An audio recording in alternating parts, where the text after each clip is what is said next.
శ్రీ గండ్రా సత్యనారాయణ గారు.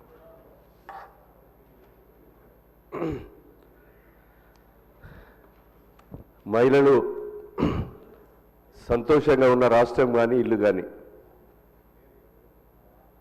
చాలా సుభిక్షంగా ఉంటుందనేది జగమెరిగిన సత్యం.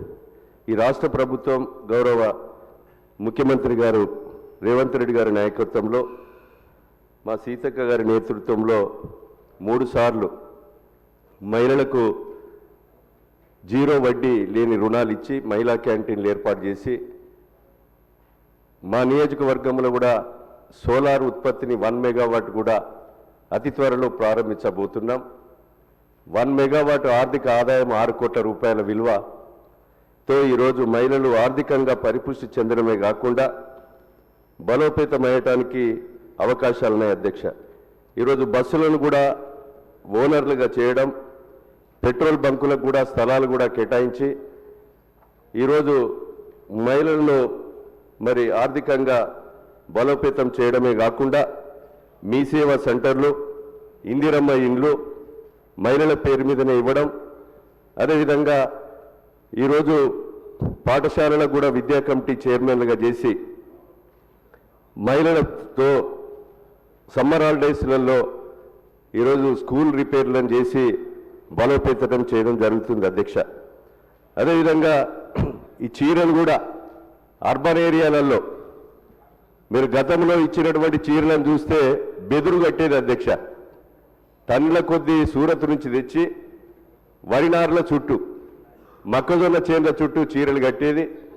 ఈ చీరలు సంతోషంగా ఏదైతే కార్మికులు నేసినటువంటి చీరలను తెచ్చి అందరూ కూడా 18 సంవత్సరాల నుంచి మరి వృద్ధుల వరకు కూడా చీరలు ఇవ్వడం జరిగింది. అర్బన్ ఏరియాలో ఈ సంక్రాంతి పండుగ వరకు చీరలు ఇచ్చే విధంగా గౌరవ మంత్రి గారు చొరవ తీసుకొని ఈ సంక్రాంతి పండుగకు మరి ఆ చీరలు అందజేయవలసిందిగా అర్బన్ ఏరియాలో మరి మంత్రి గారిని మీ ద్వారా విజ్ఞప్తి చేస్తున్నాం. అధ్యక్ష, అదేవిధంగా ఈరోజు డైరీ డెవలప్మెంట్ కానీ అన్ని రంగాలలో కూడా ఈరోజు పాయల శంకర్ చెప్పినట్టుగా హాస్టళ్లలో ఏదైతే కాంట్రాక్ట్ సిస్టమ్ కానీ వాళ్లకు మహిళలకే ఈరోజు కూరగాయల సప్లై కానీ ఏదైతే వాళ్ళ కాంట్రాక్ట్ సిస్టమ్ ఇస్తే నాణ్యతతో కూడినటువంటి కూరగాయలను సరుకులను అందించే విధంగా ఉంటుంది. అది కూడా ఆలోచన చేసి అమలు చేసే విధంగా చూడాలని కోరుతూ మరి ఈ యొక్క కార్మికుల సమస్య కూడా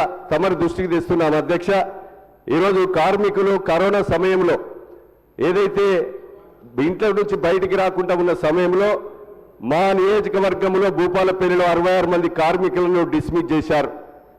వాళ్ళను డిస్మిస్ చేసినటువంటి కార్మికులను విధుల్లోకి తీసుకోవాల్సిందిగా తమరి ద్వారా మరి ఆర్థిక మంత్రి భట్టి గారిని మరి గౌరవ ముఖ్యమంత్రి గారికి నేను విజ్ఞప్తి చేస్తున్నాం. అధ్యక్ష, అదేవిధంగా ఏదైతే ఆరోగ్యం బాగలేక పారాలసిస్ వచ్చి యాక్సిడెంట్తో ఇబ్బంది పడి మంచంలో ఉన్నటువంటి కార్మికులకు కూడా ఏదైతే వాళ్లకు కొడుకులకు ఇది మరి అన్ఫిట్ చేసే విధంగా కూడా మరి చూడాలని కోరుతూ ఇన్కమ్ ట్యాక్స్ విధానం అధికారులకు లేదు, పై ఎన్నున్న అధికారులకు, కింద ఉన్నటువంటి అధికారులకు ఇన్కమ్ ట్యాక్స్ విధానాన్ని పెట్టారు. ఆ ఇన్కమ్ ట్యాక్స్ రద్దు చేసే విధంగా కేంద్ర ప్రభుత్వానికి మరి ఈరోజు ఇన్కమ్ ట్యాక్స్ రద్దు చేసే కొరకు కూడా ఈ రాష్ట్ర ప్రభుత్వం చొరవ చూపాలని మీ ద్వారా వారిని విజ్ఞప్తి చేస్తూ పేరు మార్పిడి విషయం కూడా దయతో దాన్ని కూడా అమలు చేసే విధంగా చూడాలని మాకు అవకాశం ఇచ్చినటువంటి మరి స్పీకర్ సార్కి మరోసారి ధన్యవాదాలు తెలియజేస్తున్నాం. అధ్యక్ష, చివరిగా శ్రీ శంకరయ్య గారు.